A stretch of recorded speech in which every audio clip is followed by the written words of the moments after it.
অনেকদিন আগে হয়তো যে খুব শক্তিশালী মানুষ যে এলাকাতেই যাইতেন একটা করে বউ রেখে আসতেন, একটা করে বিয়ে করতেন। আর আমি উনারে দেখতেছি যে উনি যে জায়গায় গেছেন মাশাআল্লাহ সম্পদের মালিক হয়েছেন। তাই এটা আমার কাছে মনে হয়েছে যে এটা একটা ইনকোয়ারি করে প্রপারলি আমাদের কাছে আসা উচিত। দুদক বলুক যে উনি বইতে পারবেন, উনি একটা ফেসবুকে লাইভ করে বলে দিলেন, তাতে তো আর এটা হবে না। কালের কণ্ঠের মতো একটা পত্রিকায় রিসার্চ করে বিভিন্নভাবে এই অনেক ভালো এভিডেন্স ছাড়া তো নিশ্চয়ই এটা করার কথা না। আমার জানা মতে আমি গতকালকে দেখলাম আইজিপি, সাবেক আইজিপি মহোদয় বেনজির আহমেদ, উনি নিজে একটি লাইভ করেছেন। লাইভ করে উনি ওনার বক্তব্য কিছু স্বীকার করেছেন, কিছু অস্বীকার করেছেন।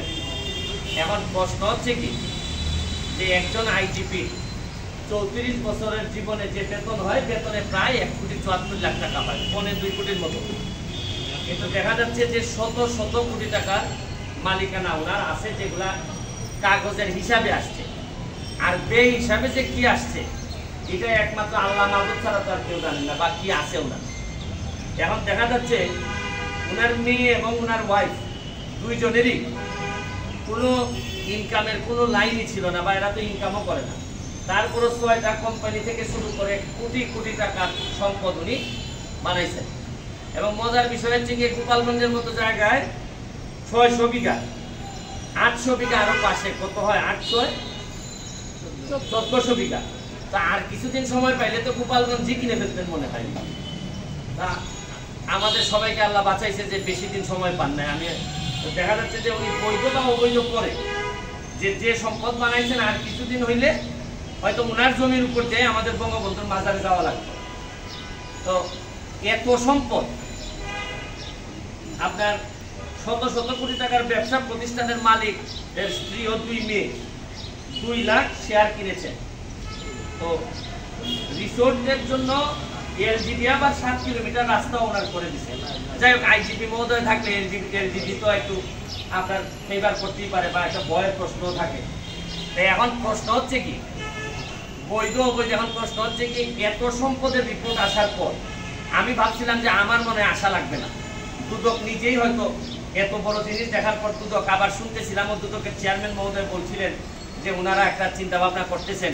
আর চিন্তা ভাবনাটা কোথায় থেমে গেছে এটা আমার জানা নাই। আর এত বড় জিনিস যদি আমরা কেউ কথা না বলি, তাহলে এই বঙ্গবন্ধুর বাংলাদেশে কি এত বড় দুর্নীতির অভিযোগের বিরুদ্ধে কেউ কথা বলবে না? আর দুদক নিজে তো কাজ যদি না করে, তা আমাদের দায়িত্ব হচ্ছে কি নাগরিক হিসাবে দুদককে বলা যে ভাই আপনি একটু নড়ে চড়ে বসেন। এটলিস্ট আমরা তো বলছি না যে উনি দুর্নীতি করেছেন, আমরা বলছি যে অভিযোগটা আসছে এটা বাংলাদেশের মানুষের সামনে, জাতির সামনে পরিষ্কার হোক।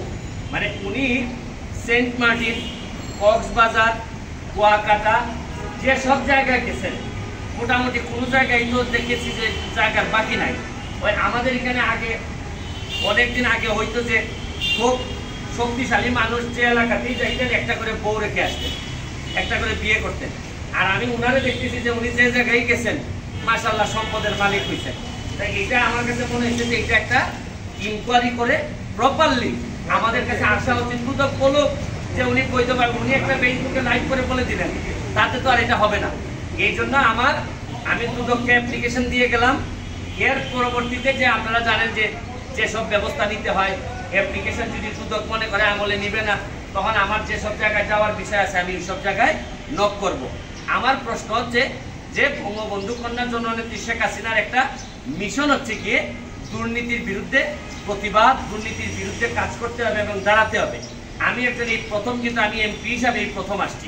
আগে আপনারা আমাকে দেখেছেন যে ব্যারিস্টার সুমন হিসাবে আসছি। আমি একটা জিনিস বলতে চাই যে এমপি হওয়া বা না হওয়া এটা কোনো ইস্যু না।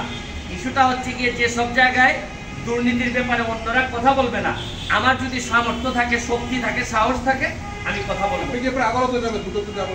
এটা স্বাভাবিক প্রক্রিয়া। দুদক যদি না যায় তাহলে আমার যা যা করা লাগে, আমার এইটুকু পর্যন্ত আমার যতটুকু এনার্জি আছে, আপনারা জানেন যে প্রতিটা মামলা, যেসব মামলা আমি দুদকে নিয়ে আসি, এই মামলাগুলো আদালত পর্যন্ত নিয়ে যেতে গিয়ে আমার অনেক এনার্জি খরচ হয়, অনেক প্রেশারের মুখোমুখি হইতে হয়, অনেক যন্ত্রণার মুখোমুখি হইতে হয়। তারপরও শুকুর আলহামদুলিল্লাহ আমি এখনো বেঁচে আছি। আর বেঁচে যে শুধু আছি তা না, 1 লাখ ভোটের ব্যবধানে এই আমি এমপিও নির্বাচিত হয়েছি।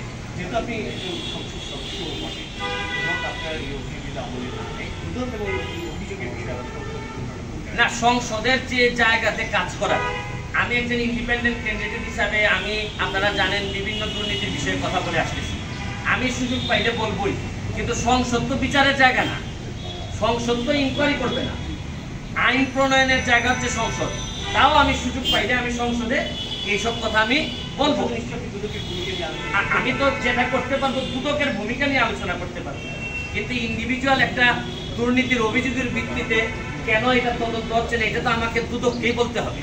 আর আরেকটা জিনিস আপনি চিন্তা করে দেখেন, যেটা আমার কাছে বেশি মানে খুবই শঙ্কার যে বিষয়টা, একজন আইজিপি মহোদয়ের যদি এত সম্পত্তির অভিযোগ থাকে, তাইলে অনেক সৎ পুলিশ অফিসার আছে, তারাই এই নিউজটা পাওয়ার পর এরা তো সততা টিকায় রাখা মুশকিল হবে, আর এরা একটা প্রতিযোগিতায় নেমে যাবে যে আমি তো আইজিপি মহোদয়ের যদি 700-1400 বিঘা থাকে, তা আমি এসপি, তা আমার কি আমি একবারে কম? আমি ডিআইজি, আমি কি একেবারে কম? আচ্ছা, আমার বাড়ি না হয় ওই জায়গায় না বা গোপালগঞ্জে না, তাদের মধ্যে একটা প্রতিযোগিতা শুরু হবে। আমি এমপি হিসাবে আমার 2টা উপজেলা আছে, 2টা উপজেলায় আমার 2টা থানা আছে, 2জন ওসি মহোদয় আছেন। আমি যে তাদেরকে বলবো যে ভাই প্লিজ দুর্নীতি করা যাবে না, 2 নাম্বারই করা যাবে না, মানুষকে কষ্ট দেওয়া যাবে না, এরা যদি বলে আরে আপনি এত কথা রাখেন তো, আমি যে ডিপার্টমেন্ট থেকে আইসি, এই ডিপার্টমেন্টের আইজিপি মহোদয়ের কত সম্পদ আপনি জানেন, আপনি আমাদেরকে ঠকায়েন না, এইসব কথা বললেও তো আমার প্রশ্নের উত্তর দেওয়া কঠিন। সেই জন্য আমি চাচ্ছি যে দুদক বলুক যে উনি করছেন কিনা, তাইলে আমি আমার ওসি মহোদয়, এসপি মহোদয়কে বলতে পারবো যে দেখেন এইসব 2 নাম্বারই করলে কিন্তু এটা ভালো হবে না।